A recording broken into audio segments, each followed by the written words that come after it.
Sabay-sabay natin alamin ang mga kaganapan na nangyayari sa ating bansa.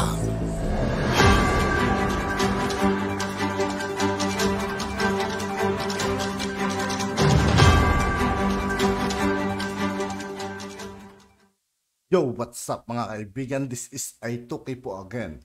Ngayon nandito ulit tayo sa channel ni Banat News Updates. Dito ulit tayo magbibigay ng komento at reaksyon. Kaya samahan nyo ko guys. Let's go! Ay, yan. Pag-usapan din po natin, ito po si Trillanes na nawagan na sumuporta daw po yung mga tao. Ipakita raw yung nakagustuhan ng mga tao na mapakulong si Pastor Kibuloy o makontempt ni Risa Hontiveros. Kinakabahan dahil baka daw itong si Hontiveros ay yung kapagtutol ni Robin Padilla ay makakuha ng suporta sa mga kapwa niya senador. Ito po yung sinasabi ni Sunny Trillanes ngayon, no? A few pro-Duterte senators are maneuvering to have Senator Risa's ruling recommending the issuance of warrant against Kibuloy reverse through a majority vote. Yan. We can't let it happen. Let us support Senator Risa by calling for the arrest of Kibuloy. Senators are sensitive to public opinion kaya iparamdam natin kung ano ang pulso ng bayan. Okay. Yan, nananawagan si Trillanes. Ang tanong, illegal po ba yung ginawa ni Robin? Na tumutol siya. O, gusto nyo sa Senate, di ba? Gusto nyo imbestigahan sa Senate. Gusto nyo mapakulong sa Senate si Kibuloy. Lahat na ng tao nagsasabi ang proper na pagdalahan ng mga reklamong ganyan, proper korte. Nariyan na yung DOJ, nagsabi na sa sampanan nila. Pero ini-insist ninyo na sa Senado. O di, yung mga kaalyado ni Kibuloy, bawal ba? Gusto nyo ang kumikilos lang sa Senado, kaaway lang ni Kibuloy? Paano yung mga kaalyado ni Kibuloy? Hindi sila kikilos? Sasabihin nyo, politika. Politika yung ginagawa ni Risa Hontiveros eh. Politika po yan eh. Bakit? Pag nalaman ba natin, sasabihin ba ng Senado na guilty si Apollo Kibuloy? Hindi po. Para saan yun? Para lang ipahiya. Hindi naman korte yun eh. Sampahan nyo ng kaso. O ngayong may sinampa ng kaso, dapat ya itigil nyo na yan. Madodoble. Sa madaling salita, bakit takot ka kung kumukontra si Robin Padilla, mga pro-Duterte senators? Trillanes, nananawagan ka pa. Eto, nanawagan yung mga supporter ni Kibuloy, yung araw-araw magrarally. Magmula ngayon, araw-araw po sila magrarally. Ilang araw yan, isang linggo yatang rally araw-araw sa Liwasang Bonifacio. Kayo ba? Malaya naman lahat. Di tapatan nyo, di ba? Sinasabi ni Trillanes, we can't let it happen. Hindi natin to papayagan. Let us support Senator Risa. Correct. Malaya po itong bansa na to. Nagrarally si Kibuloy, sinusuportahan siya ng mga miyembro niya. Magrally rin kayo, suportahan nyo rin si Senator Risa. Ano ba naman yung libo-libong kasapi ni Kibuloy? Tapatan nyo ng 30 piraso. Hindi ha? Malaya po tayo lahat. 30 piraso. Walang problema. Ganun naman eh. Ganun ang may kalayaan. Nagrarally song magtrabaho. Alam nyo, ini-interview si Pangulong Marcos. Asar na po ako. Hindi dahil maka-Marcos ako. Thank you very much kay OFW Hero. Ito lang nakayanan ko pang kape. Ayan, meron pa yan sa balita eh. Nag-react din po yung PNP. Ito ha. Buti pinaalala mo yan. Ito po. Ano na ba tayo? Hindi pa, no? Pwede po namin kasuhan ng misrepresentation. Kung nagsusuot po siya ng uniforme na identifiable sa PNP, ay panibagong kaso sa illegal use of service uniform. At kung may sinisiraan pa siya ng ibang tao ay ginagamit ang kanyang account, ayon po pwede ng cyber libel. Ito pa pwedeng isang paraw na kaso kay ninyo. Yung pagpapakilala ng vlogger daw siya ng PNP. Ito. How Xiao. Ito po basahin na lang natin, baka sabihin nyo ako eh. Ayon sa general, teka muna, sino ba tong general? Samantala, tinawag ni NCRPO, Chief Regional Director Police Major General Jose Melencio Nartates Jr.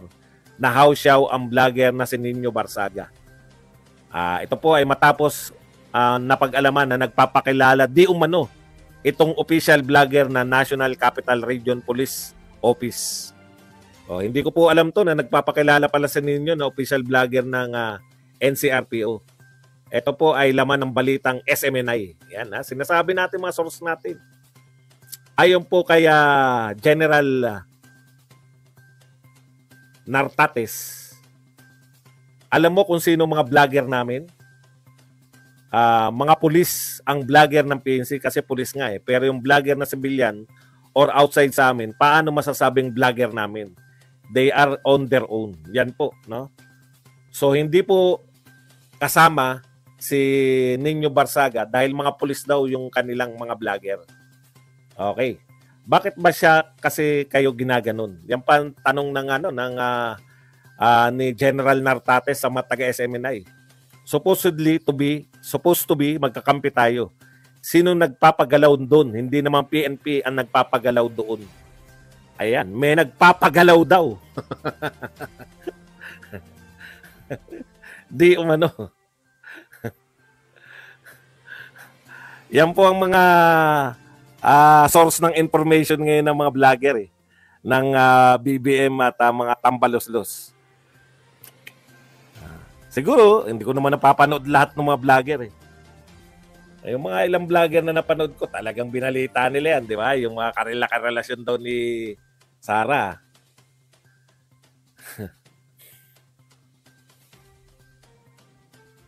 Yan din ang vlogger na mahilig magtirik ng itim na kandila.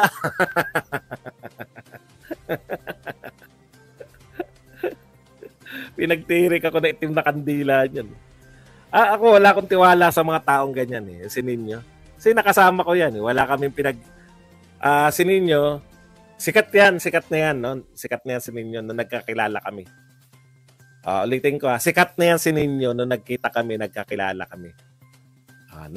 Minsan kami nagkita sa Baguio City, kumain kami, uminom kami ng 2 bote ng beer, 2 bote ng beer. Maganda po ang naging usapan namin bilang mga parehong supporter ni Tatay Digong. At that time, supporter pa siya ni Tatay Digong.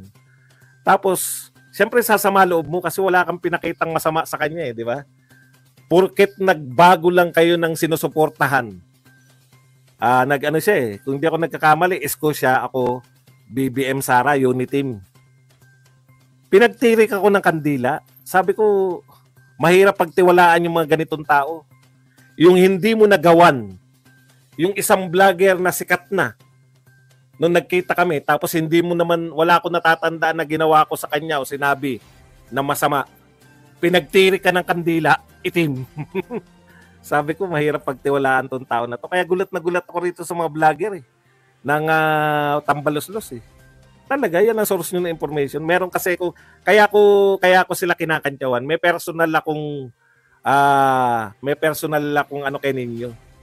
Kung ako nga, wala akong pinakita dyan Nagawa ko ipagtirik ng itim na kandila Kaya hindi ko, pag mga ganong uri ng tao, para saan? Bakit mo hindi naman kita inano? Di ba? Hindi kita inaano. Sikat na vlogger pa yan. Nung nakilala ko, sikat na siya. Hindi niya kinakailangan yung aking impluwensya para siya sumikat. Hindi. Mas sikat pa sa akin si Nino na nagkakilala kami. Nakakasama ng loob kung bigla kang titirahin ng sikat na vlogger na hindi mo naman inano. Paano kaya yung mga hindi pa sikat na vlogger na nagsimula rito? Bigla ka nalang titirahin. Yun yung mga problema ng mga taong gano'n. No? Sabi ko, puta mga makikitid ng mga utak ng mga to. Ang importante sa, alam nyo, ang importante sa tao yung yung mga nagawan ka nga ng kasamaan Pwede mo pang mahalin yung mga tao na yan. Di ba? Yun pang yung mga wala kang ginagawa, no? Pwede nga. Kaya, hinay-hinay lang kayo. Gagabaan kayo.